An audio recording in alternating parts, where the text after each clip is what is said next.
आकाश sir कहाँ है? आकाश sir कहाँ है? वो कहाँ है?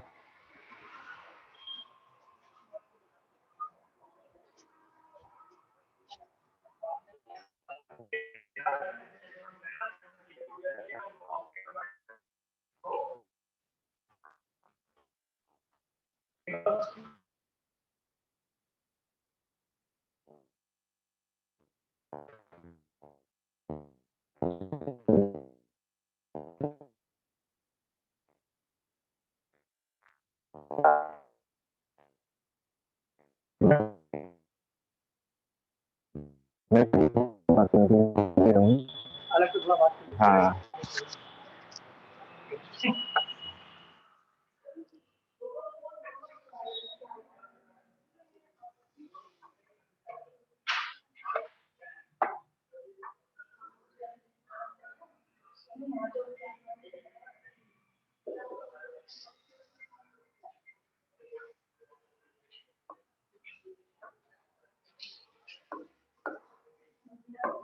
देखिए, मान लीजिए पीवी ग्राफ है, ठीक है। जैसे हम लोग इंटीग्रेशन इंटीग्रेशन का मतलब क्या होता है? एरिया अंडर द कर्व, ठीक। अभी आपने देखा क्या, जो मेरे को वर्क डन निकालना है, work done by gas is equal to P DV integration, यही कर रहे हैं हम लोग। तो यहाँ पे आपने क्या किया, प्रेशर और वॉल्यूम के बीच में आपने कर्व ड्रॉ किया।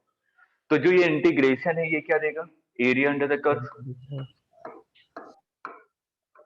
तो अगर मेरे को पीवी ग्राफ पता है और मेरे को वर्क डन निकालना है, तो मैं सिंपल क्या करूंगा, इंटीग्रेशन, या सिंपल हम लोग क्या करेंगे, कर्व को देखते हुए क्या कर लेंगे, एरिया निकाल लेंगे। तो जो एरिया होगा वही आपको क्या बताएगा, वर्क डन बाय गैस, ठीक है। अब ग्राफ से रिलेटेड बहुत क्वेश्चन आते हैं। नीट कई बार ग्राफ से रिलेटेड क्वेश्चन पूछता है। वो डायरेक्ट फॉर्मूले से रिलेटेड क्वेश्चन नहीं पूछता, वो ग्राफ देख के क्वेश्चन पूछा जाता है, ठीक है। तो पहले ये बेसिक लिख ले, तो हम लोग क्वेश्चन की प्रैक्टिस कर रहे हैं।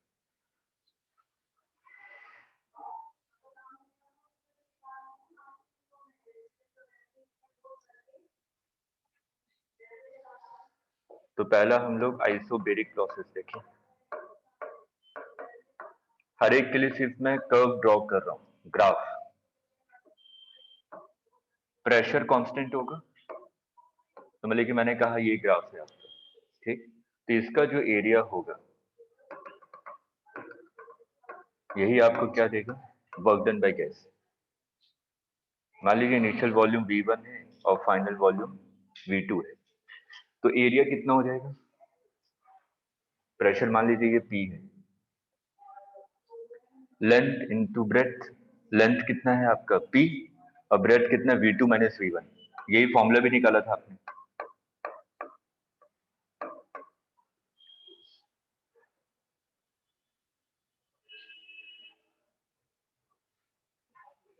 आइसोकोरिक के लिए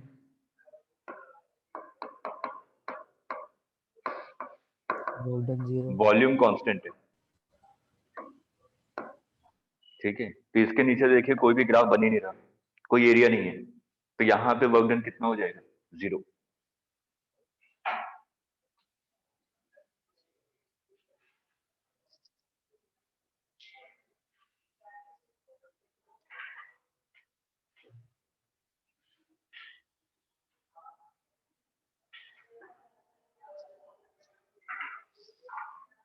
आइसोथर्मल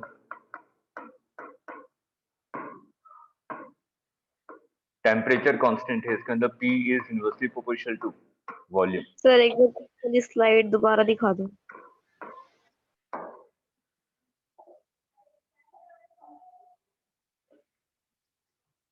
हो गया sir.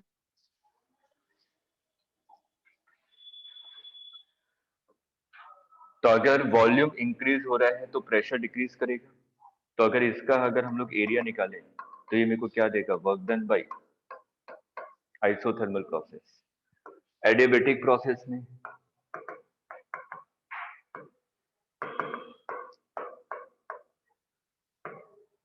Delta Q is equal to 0,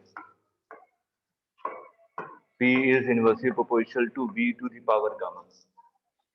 अगर गामा को देखें, गामा इज इक्वल टू आपने क्या लिखा था, 1+2/f, मतलब कि 1 में कुछ क्वांटिटी को हम लोग ऐड कर रहे हैं। इसका मतलब जो गामा की वैल्यू होगी वो हमेशा क्या होगी, ग्रेटर देन 1। तो P is inversely proportional to V to the power gamma. तो ये क्या होगा, ज्यादा स्टीप होगा इन कंपैरिजन टू आइसोथर्मल।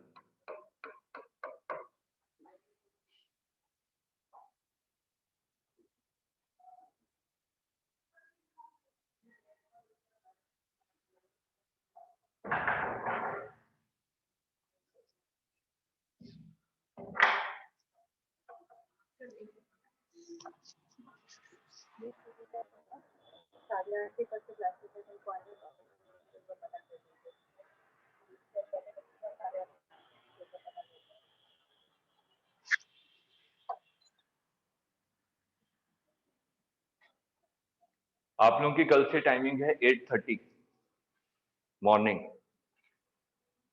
ठीक है। जिसके सोने की आदत है सुधार लीजिएगा। आप लोगों की आदत है ना 10 बजे सोकर उठने की, वो सुधर जाएगी। सर 8:32। अब जोड़ लीजिए 1.5 घंटे। अच्छा वैसे ही, ओके। ड्यूरेशन सेम रहेगा? ड्यूरेशन वही रहेगा 8:30। किसी को प्रॉब्लम है क्या, पहले बता दीजिए, फिर बाद में मत कहिएगा। सर थोड़ा सा हाफ आवर लेट हो जाता ठीक रहता। तो चलिए हम लोग टाइमिंग 8 o'clock कर देते हैं। नहीं सर, आधे घंटे 9। डिले कर दिया, 8:30 कर दिया। 8:30 है क्योंकि पहली क्लास आप लोगों की बायो की होगी। फिजिक्स का टाइम वही है 10 o'clock, ठीक है। 10 बजे बायो वाले से छोड़ेंगे, उसके बाद मैं लूंगा 10:15 से, और उसके बाद केमिस्ट्री वैसी चलेगी। बस बायो शेड्यूल हो रहा है मॉर्निंग में। है किसी को कोई प्रॉब्लम? ठीक है, फिजिक्स और केमिस्ट्री की टाइमिंग वही है, क्योंकि आप लोग बायो ज्यादा पढ़ते हैं इसलिए दिन में पढ़िए सुबह सुबह, ताकि चीजें आप लोगों को याद रहें, इसलिए की जा रही है। एक हफ्ते करके देखिए, अगर कुछ ज्यादा परेशानी होगी फिर हम लोग चेंज कर देंगे, ठीक है। एक हफ्ते करके देखिए आप। कल से है 8:30, याद रखिए।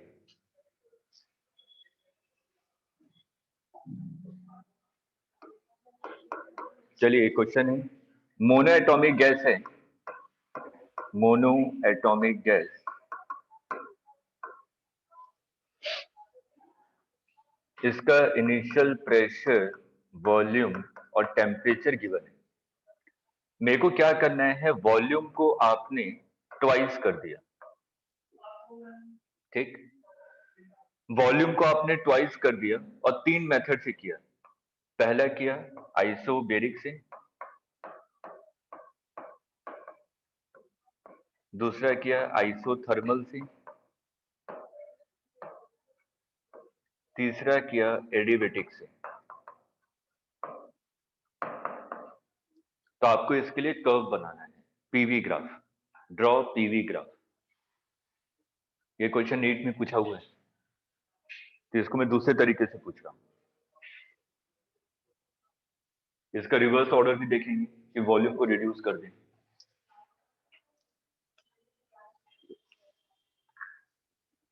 मान लीजिए आइसोबेरिक प्रोसेस से किया तो वर्क डन कितना किया, W1, W2, W3। तो आपको इसको असेंडिंग ऑर्डर में लिखना है।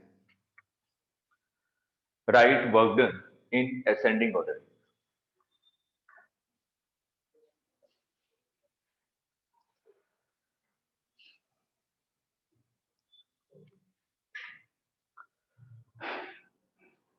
मोहिनी, भावना, मेघा, नेहा वीडियो ऑन करके रखिए। गौरांगी,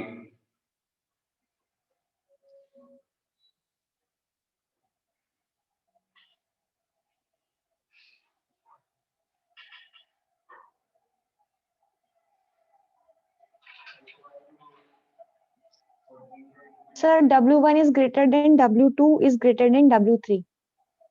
मैथमेटिकली कीजिए।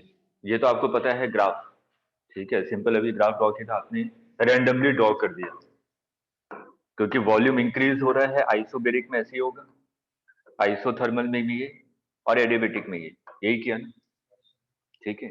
थोड़ा मैथमेटिकली कीजिए कि कैसे ये ग्राफ, कैसे ये ज्यादा स्टिप क्यों है एडियाबेटिक वाला। जैसे मैंने वैल्यू दी है, मैंने मोनोएटॉमिक गैस लिया हुआ, थोड़ा कॉन्फिडेंस आ जाएगा। जब चीजें पता हो कि क्यों कर रहे हैं तो चीजें आसान हो जाती हैं, क्योंकि इसके बाद एक और क्वेश्चन करवाना।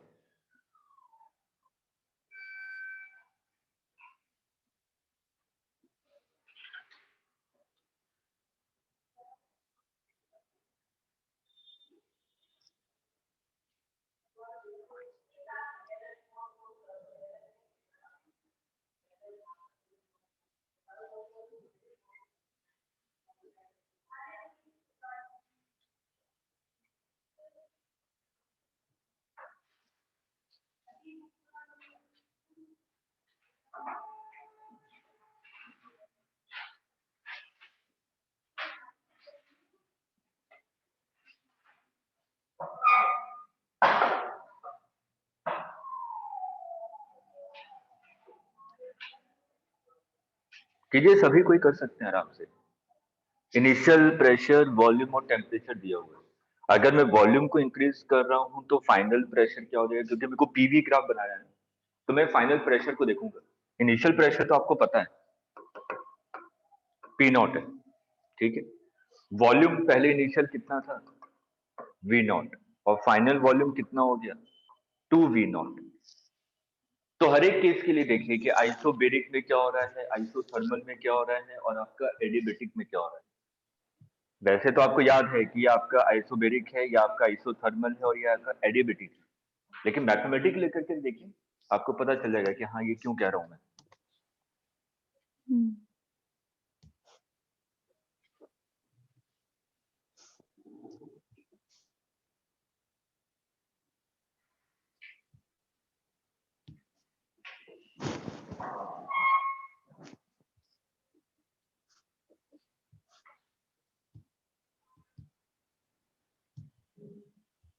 देखिए, अब जो फिजिक्स के क्वेश्चन आपके चल रहे हैं इसकी प्रैक्टिस कीजिए।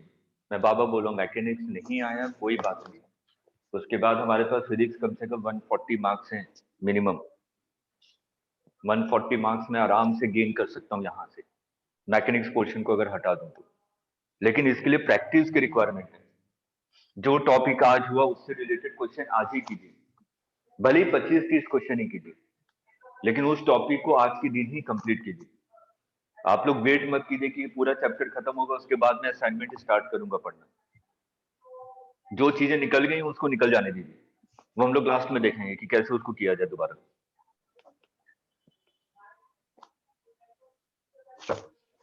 तो अभी हमारी प्लानिंग यही चलेगी कि हम लोग सबसे पहले सिलेबस को कंप्लीट करेंगे, उसके बाद में लास्ट 1 मंथ सिर्फ क्वेश्चन की प्रैक्टिस कराऊंगा पूरे सिलेबस की, सिर्फ क्वेश्चन की प्रैक्टिस।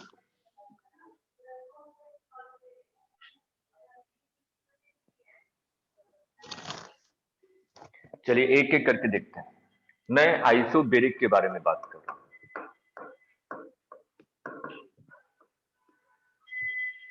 प्रेशर कांस्टेंट है, तो इसमें तो सिंपल आपका ग्राफ कैसा बनेगा, स्ट्रेट लाइन। प्रेशर कांस्टेंट है ना, इनिशियल वॉल्यूम वी नॉट है और फाइनल वॉल्यूम 2v0 है, ये होगा। इसका जो एरिया होगा यही क्या होगा, W1। वर्क डन इन आइसोबेरिक प्रोसेस। अगर हम लोग यहाँ पे आते हैं आइसोथर्मल, आइसोथर्मल का मतलब टेम्परेचर कांस्टेंट है,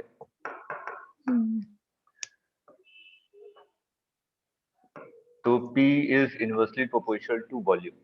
ठीक है, यहाँ पे आपको दिया हुआ था इनिशियल प्रेशर, वॉल्यूम और टेम्परेचर दिया हुआ है, मेरे को फाइनल प्रेशर निकालना है। टेम्परेचर कांस्टेंट है, इसका मतलब PV is equal to constant, तो P1 V1 is equal to P2 V2। तो P2 क्या आ जाएगा, P1 कितना है P नॉट, V1 कितना है V not, divided by V2 कितना है 2 V नॉट, तो P नॉट बाई 2 हो गया फाइनल प्रेशर। तो इनिशियल प्रेशर आपका P नॉट था, फाइनल प्रेशर आपका P नॉट बाई 2 हो गया, इसका मतलब ऐसे डिक्रीज हुआ।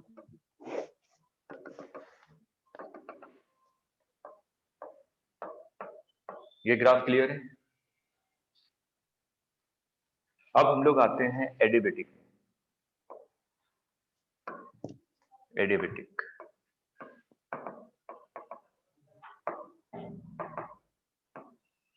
एडिबेटिक में गामा की वैल्यू क्या होती है, 1 plus 2 by F, 1 plus 2 by 3, 5 by 3, तो ये वैल्यू हो जाएगी 1.66। ठीक है, अब यहाँ पे वही निकालिए, P2 V2 to the power gamma is equal to P1 V1 की पावर गामा, यही होगा ना एडिबेटिक प्रोसेस। तो P2 की वैल्यू क्या हो जाएगी, P2 will be equal to P1 P naught V1 V naught divided by V2 2 V naught power 5 by 3। तो देखिए ये कितना आ जाएगा, P naught डिवाइडेड बाई 2 की पावर 1.6, ये फाइनल प्रेशर आ रहा है। यहाँ पे क्या था P naught डिवाइडेड बाई 2, और यहाँ पे क्या है P naught डिवाइडेड बाई 2 की पावर 1.6। कौन सी वैल्यू छोटी है, नीचे वाली। नीचे वाली वैल्यू छोटी है ना, डिनोमिनेटर बड़ा है। ठीक, तो ये ज्यादा स्टिप होगा,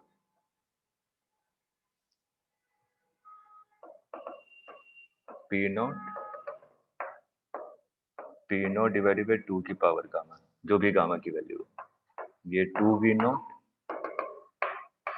ये V नॉट। ठीक है, अब तीनों को कंबाइन कर दीजिए। अगर मैं तीनों को कंबाइन कर रहा हूं,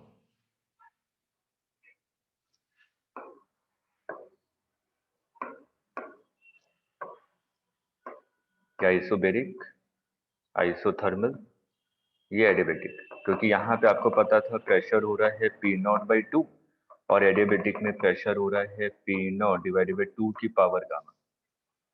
फाइनल वॉल्यूम तो वही है हर एक का 2 V नॉट, और इनिशियल वॉल्यूम कितना है V नॉट। तो देखिए किसका एरिया सबसे ज्यादा आ रहा है, आइसोबेरिक का सबसे ज्यादा एरिया, उसके बाद आइसोथर्मल का, फिर लास्ट किसका एरिया है, एडियाबेटिक का। तो अगर मेरे को वर्क डन असेंडिंग ऑर्डर में लिखना है तो W3 एडियाबेटिक का लेस देन W2 आइसोथर्मल का लेस देन W1 आइसोबेरिक।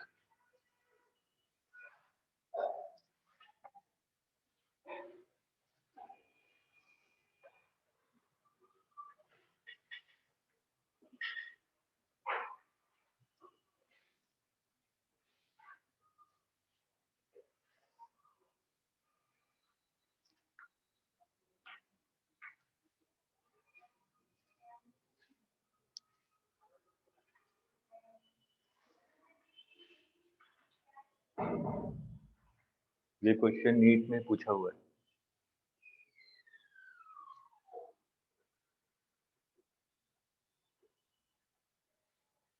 इसका रिवर्स ऑर्डर देखिए, सेम क्वेश्चन है।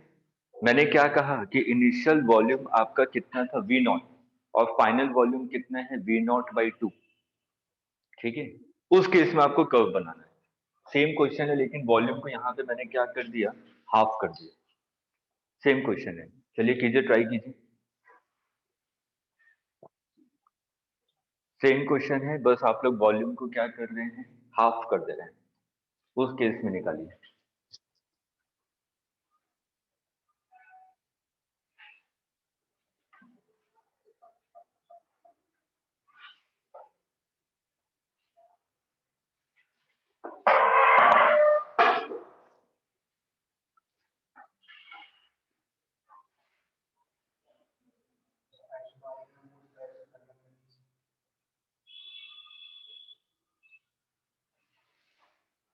ध्यान से कीजिए, गड़बड़ किया देखिए।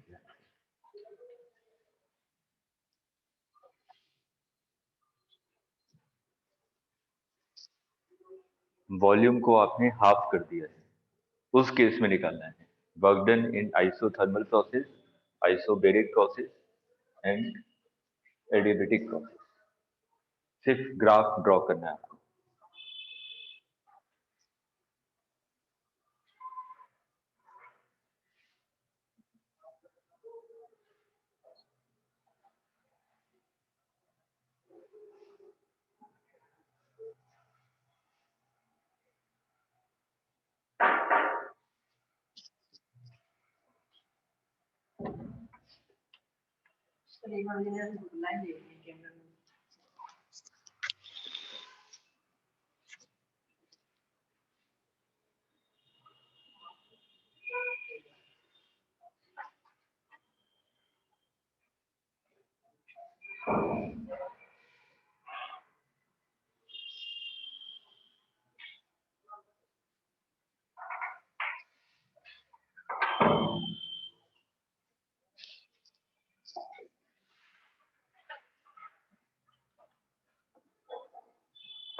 सर इसमें रिवर्स आ रहा है, एडियाबेटिक का सबसे ज्यादा, फिर थर्मल का, फिर सबसे कम आइसोबेरिक।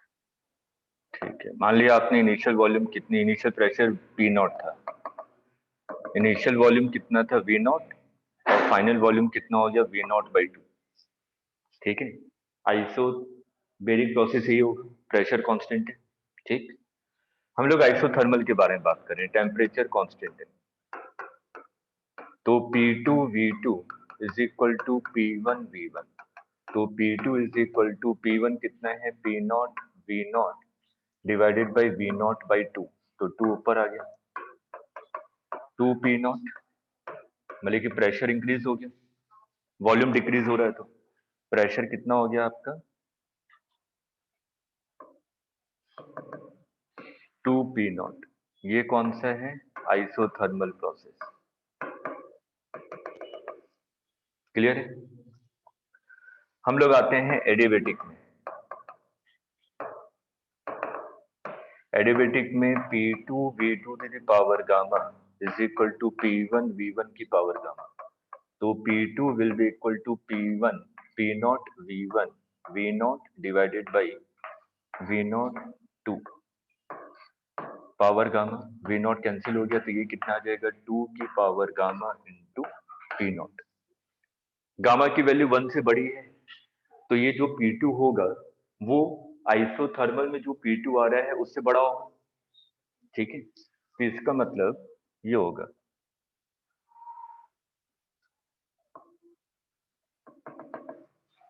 2 की power gamma into P not.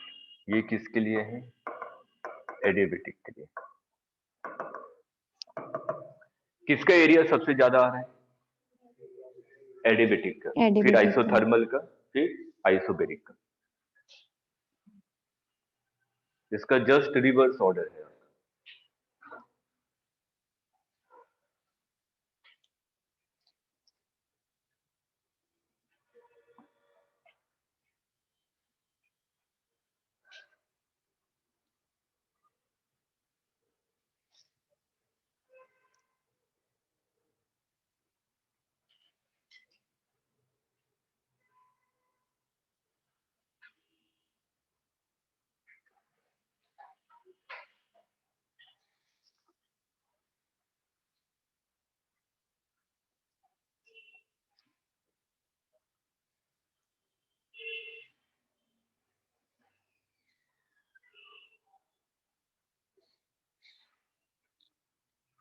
Clear है।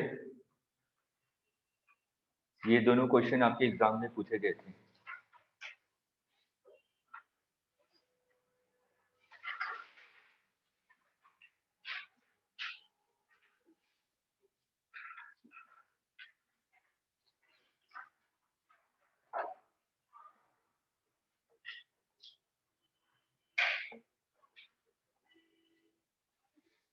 नोट कर लिया।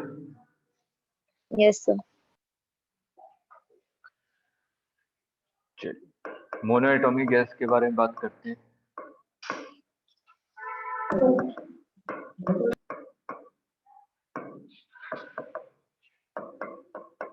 Diatomic and triatomic.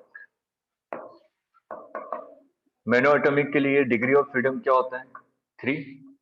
डायटोमिक के लिए 5 और ट्राइएटॉमिक के लिए लीनियर में 5 हम्म और वैसे नॉन लीनियर 6। ठीक है, और नॉन लीनियर में 6 या 7? हाँ, अब मेरे को यहाँ पे क्या निकालना है? क्या? गामा निकालिए। मोनोएटॉमिक के लिए कितना हो जाएगा? गामा इज इक्वल टू क्या होता है? 1+2/f, मतलब कि 5/3, 5/3 1.66। डायटोमिक के लिए 7/5 7/5, ये हो जाएगा आपका 1.4। ट्राइएटॉमिक के लिए 4/3 4/3। ठीक है, अब यहाँ पे अगर आप लोग देखें, gamma for monoatomic is greater than gamma for diatomic is greater than gamma for triatomic।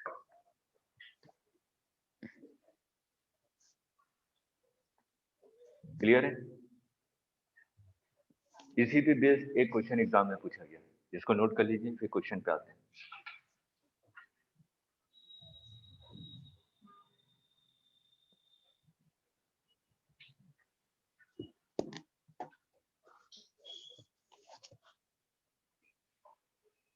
Note कर लिए?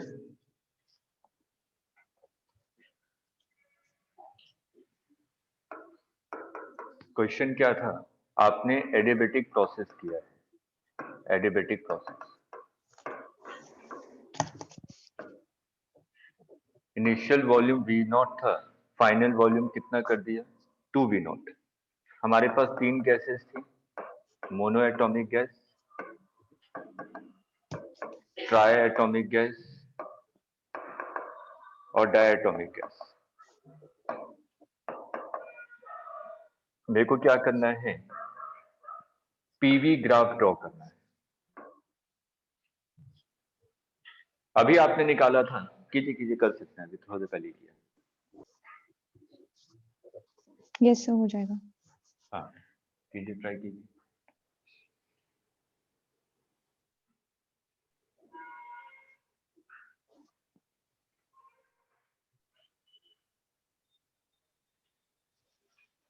सर मोनोएटॉमिक के लिए सबसे कम आएगा वर्क डन, तो नीचे आएगा,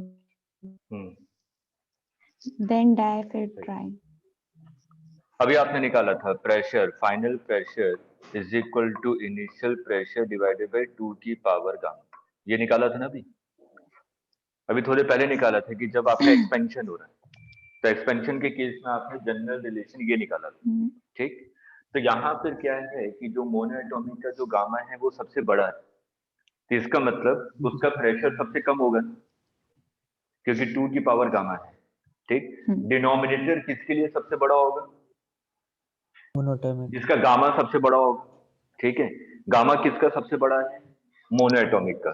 इसका मतलब ये इस हिसाब से डिक्रीज करेगा। मोनोएटॉमिक ये किसके लिए है? मोनोएटॉमिक के लिए। इसके बाद किसका आएगा? डायटोमिक। इसके बाद ट्राइएटोमिक। अगर आइसोथर्मल होता तो ये थोड़ा और ऐसा होता, ये आइसोथर्मल। ये ग्राफ पूछा गया था, V0 और final 2V0।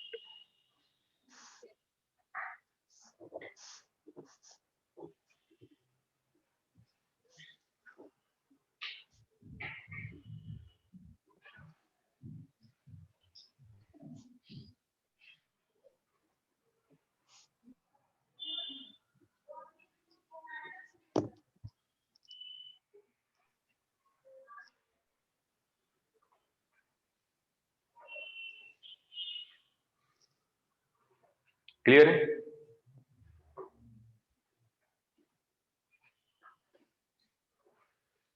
Yes sir.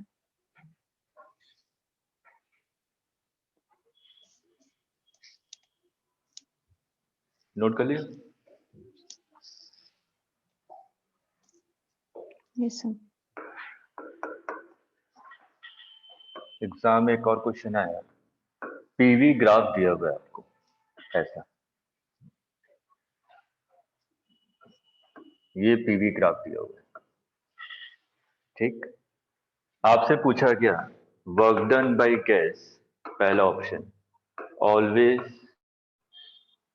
Increasing, always decreasing, increasing then decreasing,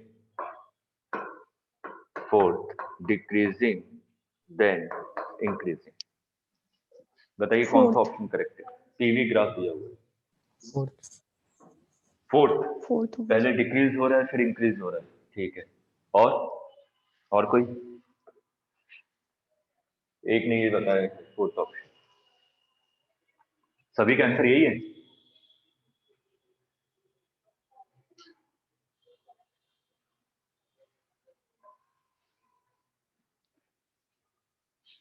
हर एक का आंसर यही है?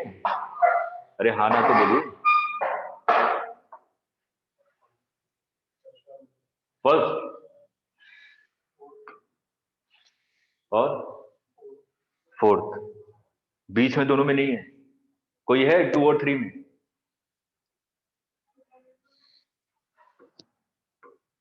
ये करेक्ट है, क्यों?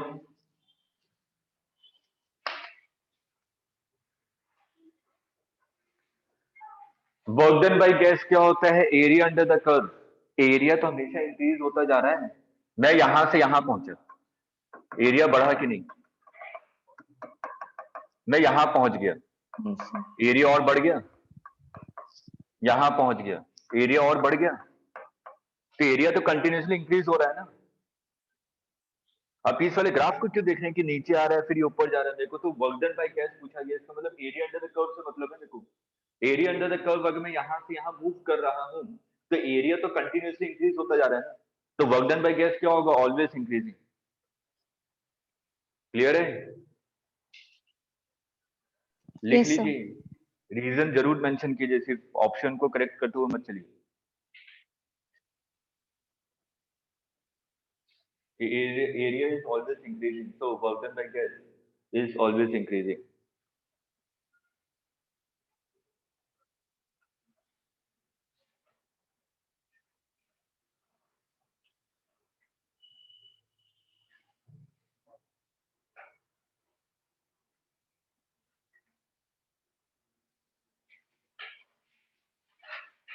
नोट कर लिए?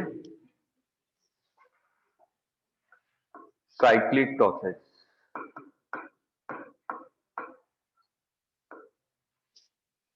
साइक्लिक प्रोसेस का मतलब क्या होता है कि जहां से मैंने स्टार्ट किया वहीं पे वापस पहुंच गया, एक साइकिल कंप्लीट कर ली, ठीक है।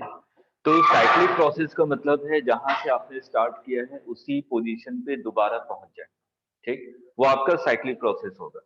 तो प्रोसेस तो कैसा भी हो सकता है, मैंने यहां से स्टार्ट किया वापस वहीं पे पहुंच गया, ये पीवी ग्राफ है, ठीक।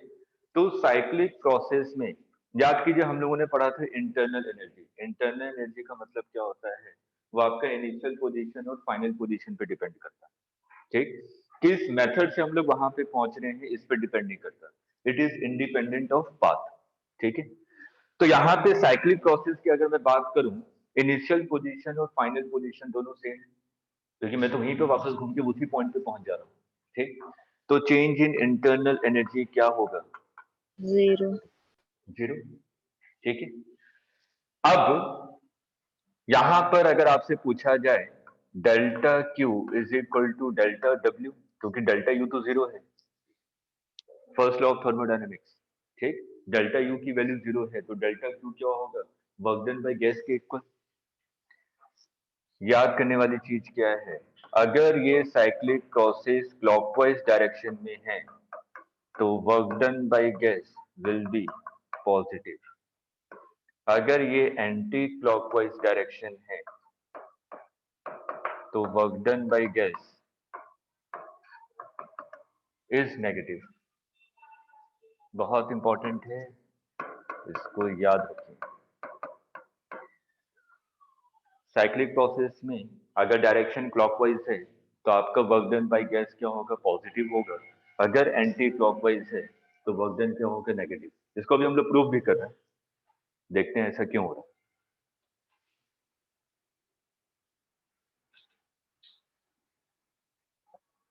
नोट कर लिया। अब देखिए, एक जनरल आपने ले लिया साइक्लिक प्रोसेस पीवी ग्राफ। ये मैंने साइक्लिक प्रोसेस लिया, ए बी सी डी, फिर वापस ए, तो ये साइक्लिक प्रोसेस है। वन बाय वन देखिए। अगर मैं बी टू सी के बारे में बात करूं, बी से सी में वॉल्यूम क्या हो रहा है, increase. B to C volume क्या हो रहा है, इंक्रीज। इसलिए वर्क डन बाय गैस क्या होगा, पॉजिटिव। वॉल्यूम इंक्रीज हो रहा है ना। और ये कैसा प्रोसेस है, आइसोबेरिक प्रोसेस। तो P V two minus V one, तो फाइनल वॉल्यूम क्या है, इनिशियल वॉल्यूम से ज्यादा है। ठीक है। अगर इसके लिए बात करें C to D, C to D में देखें वर्क जो डन वॉल्यूम है वो क्या है, कांस्टेंट है, आइसोकोरिक प्रोसेस है। तो यहाँ पे वर्क डन कितना होगा, 0। D to A, D to A में अगर मैं देखूं वर्क डन बाय गैस क्या होगा, नेगेटिव। क्यों, क्योंकि वॉल्यूम डिक्रीज हो रहा है।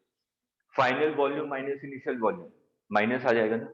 ठीक, वॉल्यूम डिक्रीज हो रहा है। अब इस वाले में ए टू बी में work done by gas is 0, क्योंकि वॉल्यूम कांस्टेंट है। अब अगर मैं ग्राफ को अगर मैं ध्यान से देखूं, बी टू सी में वर्क डन का मतलब क्या हुआ, एरिया अंडर द कर्व, ये पूरा एरिया होगा ना। डी टू ए में कौन सा एरिया होगा, ये वाला,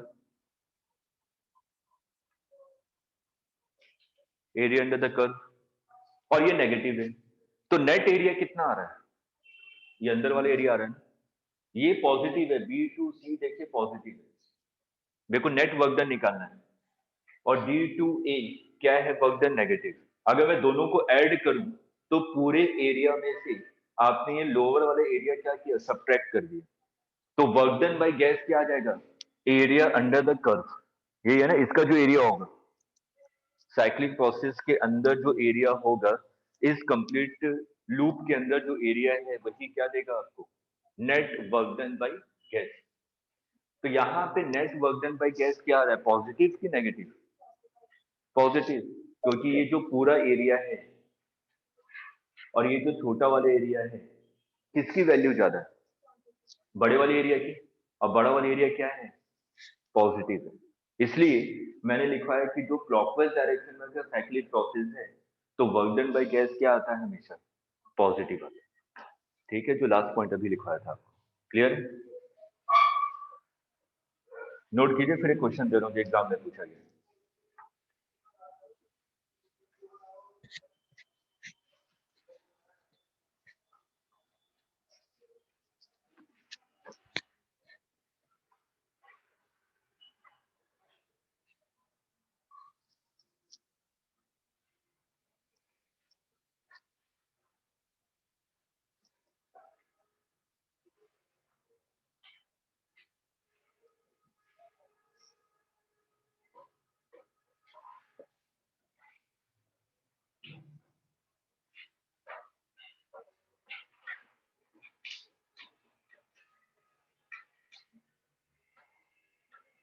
नोट कर लिया।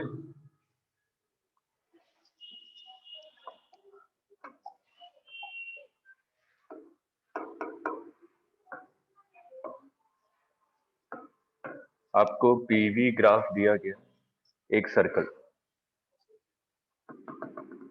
ये प्रेशर है P2, ये वाला प्रेशर है P1, ये वॉल्यूम है V1, ये वॉल्यूम है V2, clockwise direction.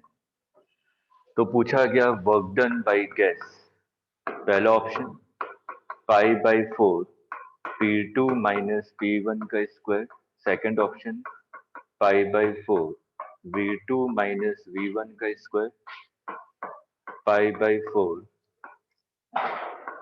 P2 minus P1 into V2 minus V1। कौन सा करेक्ट है? Sir third. क्यों? पहला दूसरा क्यों नहीं करेक्ट है?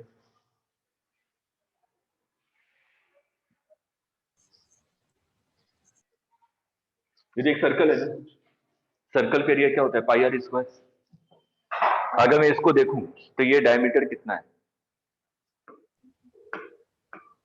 P2 माइनस P1, ठीक। अगर मैं हाँ इस वाले डायमीटर को देखूं V2 माइनस तो ये कितना है? V2 minus V1। तो मेरा फॉर्मूला क्या है? पाई आर स्क्वायर।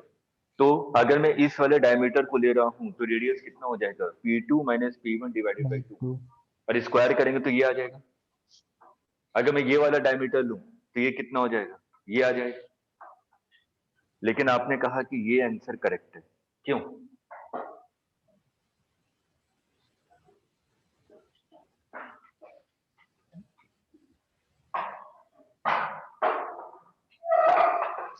सर रेडियस तो दोनों ही है ना, तो एक वो लेके। क्यों?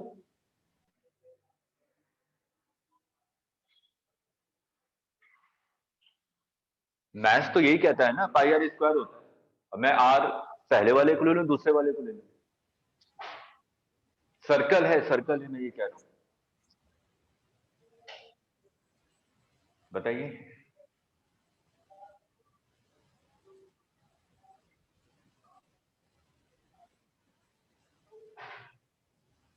जब तक नहीं बताएंगे तब तक आगे नहीं बढ़ूंगा।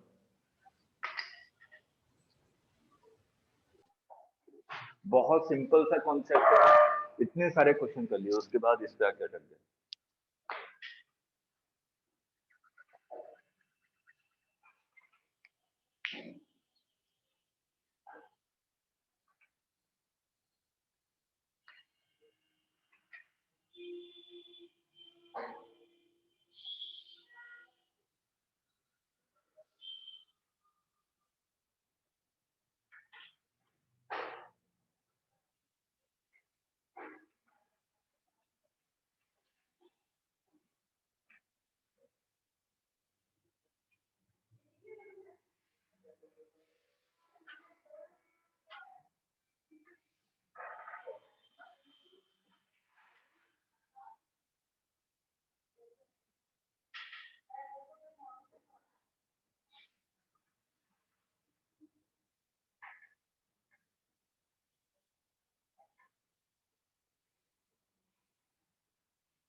सर नहीं आ रहा।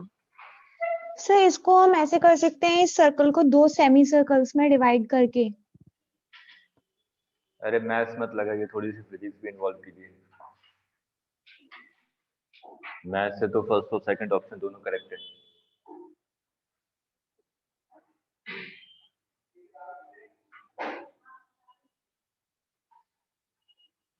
सर एक एक सेगमेंट लेके करेंगे। क्यों? क्वेश्चन तो यही है।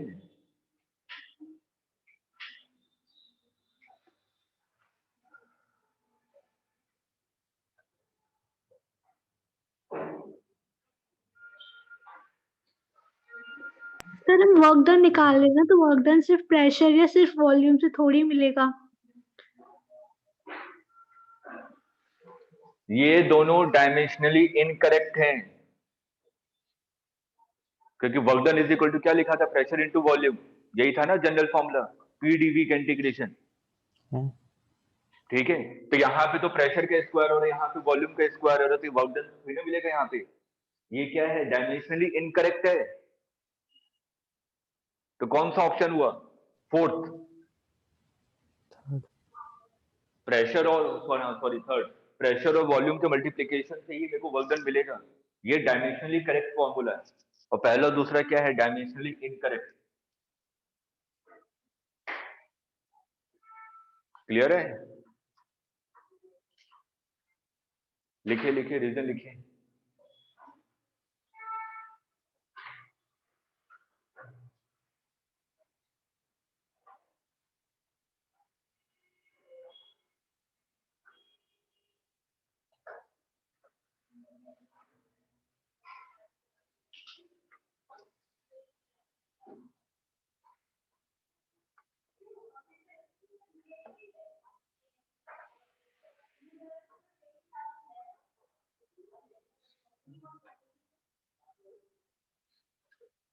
नोट कर लिया? Yes sir. व्यू देखिए, तो ये इस टाइप के क्वेश्चन जो ग्राफ से रिलेटेड है, ये पहली वैरायटी होगी जहां पे थर्मोडायनेमिक्स से पूछे जाते हैं नीट में क्वेश्चन। उसके बाद जो क्वेश्चन जो सेकंड टाइप के पूछे जाते हैं, वो आपका सिंपल ये नहीं पूछता कि आइसोथर्मल प्रोसेस से वर्क डन निकालो, एडियाबैटिक प्रोसेस से वर्क डन निकालो। वो एक जनरल मेथड देता है, ठीक है? आपने देखा होगा जनरल मेथड, मैंने कहा कि एक इस वाले चीज को फॉलो कर रहा है, ये कोई जनरल मेथड है। क्योंकि अगर PV is equal to constant लिखो तो ये कौन सा प्रोसेस हो जाएगा? आइसोथर्मल, ठीक है? और अगर एडियाबैटिक है तो P V to the power gamma is equal to constant, ठीक? और आइसोबैरिक के लिए तो P is equal to constant. हर एक के लिए मेरे को वर्क डन का फॉर्मूला पता है, लेकिन वो कहेगा कि ये स्टैंडर्ड मेथड नहीं है, ये कोई जनरलाइज मेथड है जिसमें इक्वेशन कौन सी फॉलो हो रही है? V square T cube is equal to constant. इस मेथड से अगर मैं वर्क डन कर रहा हूं तो मेरे को उसका रिलेशन चाहिए, ठीक है? और ये बहुत इंपॉर्टेंट है जो भी हम लोग पढ़ने जा रहे हैं। Work done in polytropic process लिखिए, work done in polytropic process.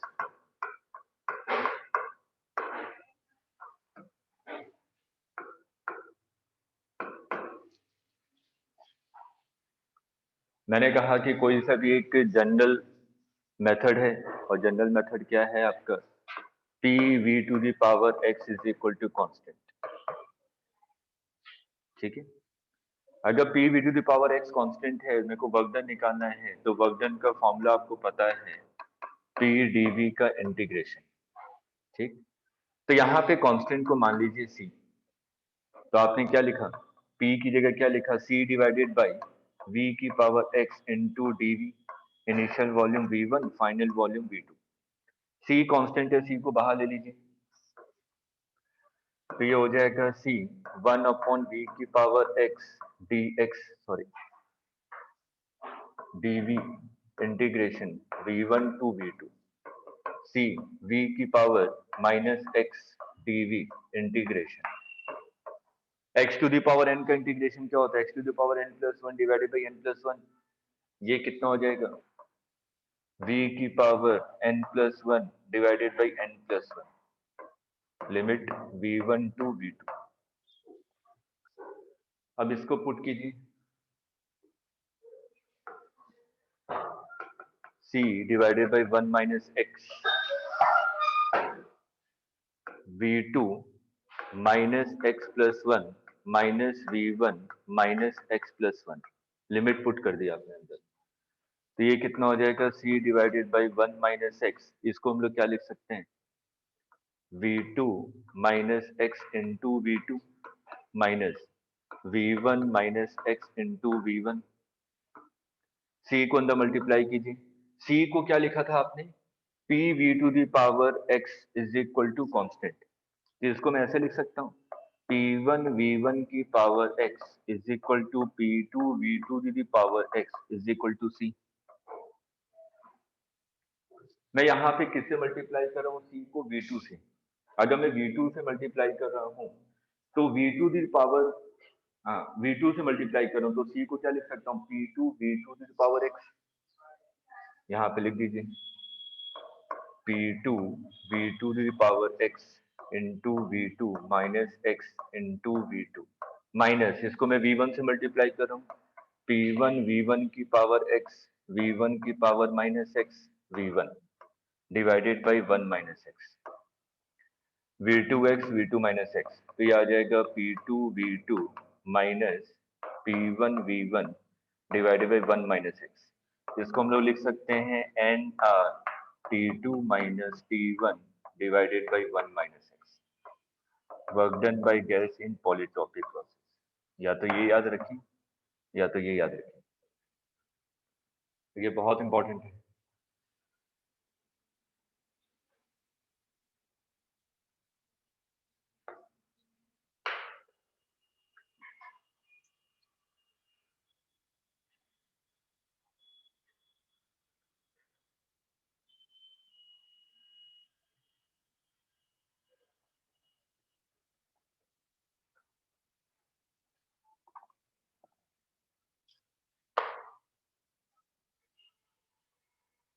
Sir ये सी वी माइनस एक्स डीवी के बाद सर ये नेक्स्ट वाला स्टेप कैसे हुआ है, सी अपॉन 1 माइनस एक्स वाला? ये इसके बाद यस सर, इसके बाद वाला। Formula x to the power n dx का फॉर्मूला क्या होता है? x to the power n plus 1 divided by n plus 1। यहाँ पे n क्या है? Minus X. Okay sir. Clear यहाँ तक?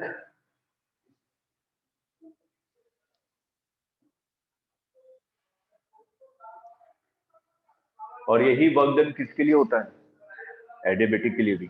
x की जगह क्या आ जाएगा? गामा।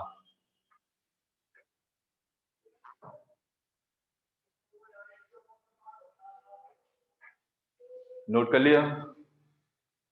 Yes sir.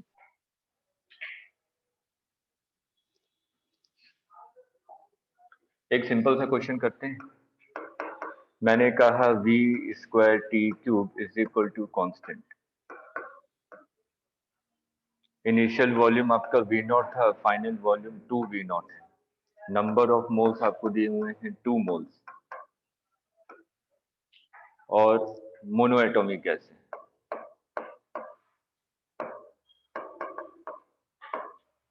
तो मेरे को वर्क डन निकालना है, और किस प्रोसेस से कर रहे हैं ये प्रोसेस दिया हुआ है, ठीक है। इस प्रोसेस से आप लोग वर्क डन कर रहे हैं। तो इसको मेरे को फॉर्मूला पता है p v to the power x is equal to constant. इसके लिए फॉर्मूला निकाला था ना आपने। क्या मैं इस टर्म को इसमें कन्वर्ट कर सकता हूँ? p को रिप्लेस करना है बस। pv इज इक्वल टू क्या होता है? pv is equal to nRT। तो यहाँ से t इज इक्वल टू क्या हो जाएगा? pv divided by nr। ये वैल्यू यहाँ पे पुट कर दीजिए।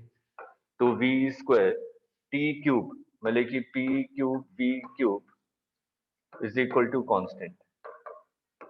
तो ये हो जाएगा p क्यूब v की power 5 is equal to constant.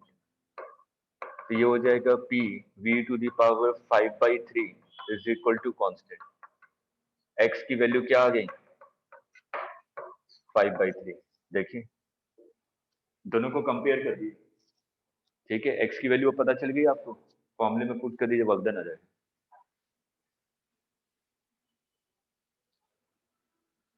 Sir एक बार दोबारा बताइए। मैंने सिर्फ t की वैल्यू पुट कर दी है। t इज इक्वल टू क्या लिखेंगे? pv divided by nr। उसको बस यहाँ पे पुट कर दीजिए। तो ये कितना हो जाएगा? t का cube p cube v cube. Sir nr N. तो कांस्टेंट है, अच्छा अच्छा अच्छा, ठीक है वो सर। कांस्टेंट है, कांस्टेंट को मैं उधर ले गया, उससे तो कोई फर्क नहीं पड़ रहा। तो यहाँ से आपको p और v के बीच में रिलेशन पता चल गया, और इसको स्टैंडर्ड के साथ कंपेयर कर दीजिए। x की वैल्यू पता चल जाएगी, और जो भी आपने जनरल फॉर्म में निकाला था वर्क डन का, nr delta t divided by 1 minus x की वैल्यू पुट कर दीजिए, आंसर आ जाएगा। क्लियर है? Yes sir. तो हम लोगों का बस अभी क्लास टॉपिक बचा है जहां पे हम लोग सीपी सीवी इससे रिलेटेड क्वेश्चन की प्रैक्टिस करेंगे, ठीक है। अभी वही लास्ट टॉपिक है हम लोग का। कल आपका ये चैप्टर क्लोज हो जाएगा, ठीक। उसके बाद एक पार्ट आता है पैलेट प्रॉब्लम, जो कि प्रेशर निकाला जाता है कि ट्यूब में गैस भरा हुआ है, उसको मैंने इंक्लाइंड कर दिया इतने एंगल पे, इतने एंगल पे उल्टा कर दिया, तो उस हिसाब से प्रेशर कैसे चेंज होगा। वो पार्ट हम लोग करेंगे जब हम लोग फ्लूइड्स पढ़ लेंगे, ठीक है। वो पैलेट प्रॉब्लम है, वो फ्लूइड में भी आते हैं, इसमें भी आते हैं, इसलिए उसको मैं एक ही साथ पढ़ा दूंगा। तो इस चैप्टर के बाद हम लोग फ्लूइड करेंगे, और फ्लूइड के बाद हम लोग आ जाएंगे एसएचएम एंड वेव। क्या? कार्नोट इंजन वगैरह। आर नॉट टेंजन, तो कार्नोट इंजन। अच्छा, हाँ। कार्नोट इंजन, हाँ वो उसी में कल कंप्लीट हो जाएगा। वो तो छोटा सा टॉपिक है, ठीक है। मैं कार्नोट इंजन का कोई डेरिवेशन नहीं कराऊंगा, डायरेक्ट फॉर्मूले पे, ठीक, तो उसका डेरिवेशन इंपॉर्टेंट नहीं है, लेकिन बता दूंगा कैसे किया जाता है, ठीक है, सिंपल से। सर तो कल कल ये आपकी एक चैप्टर, क्लास है या 2? कल एक है, एक क्लास में आराम से हो जाएगा, 15-20 मिनट कार्नोट इंजन वाला और रेफ्रिजरेटर पार्ट बचा हुआ है, ठीक, जो कि अभी मैंने देखा है कि यूट्यूब में जो दिखा रहे हैं कि ये पार्ट है नहीं अब सिलेबस, लेकिन हम लोग कर लेंगे तब भी, आधे घंटे आप लोग निकाल सकते हैं ना इसको पढ़ने के लिए, बस यस सर। अपने बिजी शेड्यूल में से निकाल लीजिएगा एक्स्ट्रा के लिए, ठीक, अगर आ गया तो अच्छी बात है, नहीं आया तो कोई बात नहीं, लेकिन करके जरूर जाइए, अगर एक भी क्वेश्चन बाई चांस आ जाए तो अच्छी बात है, नहीं आया कोई बात नहीं, नुकसान नहीं होगा उससे, ठीक। तो कल हम लोग इस वाले पार्ट को करेंगे और उसके बाद परसों से मैं स्टार्ट कर दूंगा फ्लूइड। नेक्स्ट वीक के लिए आप लोग डाउट इकट्ठे करके रखिए हीट एंड थर्मोडायनेमिक्स के और केटी,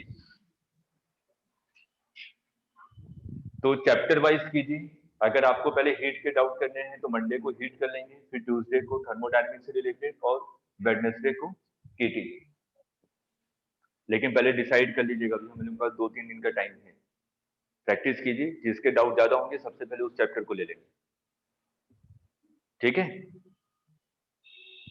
चलिए, thank you sir. Thank you. Welcome. Thank you sir.